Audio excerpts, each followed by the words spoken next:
morning mga friendship. Good morning mga karels. Good morning sa ating lahat. Ito parinig ko sa inyo itong maingay. Ano daw ito eh? Insekto daw ito. Lumalabas lang pala ito pag summer. Sobra ingay oh. Yan. Walang tigilan sila. Pag summer lang pala ito lumalabas dahil pag summer maliksi sila, yung pakpak nila tsaka boses nila matindi.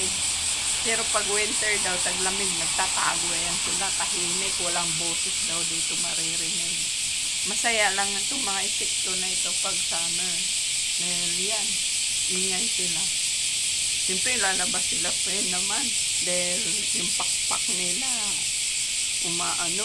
hindi nababasa, hindi hindi malamig dahil hindi winter, no? Masaya pala sila pag summer dito. Ganyan. Wala silang tigil. Yan, yung bundok na yan doon sa taas. Yan. Sa likod na yan. Pumunta kami doon. Naliligo kami sa lake nila na parang dagat. Paikutan ng bundok yan. Para siya talagang dagat. Ito pala pag summer sila. Thank you for watching.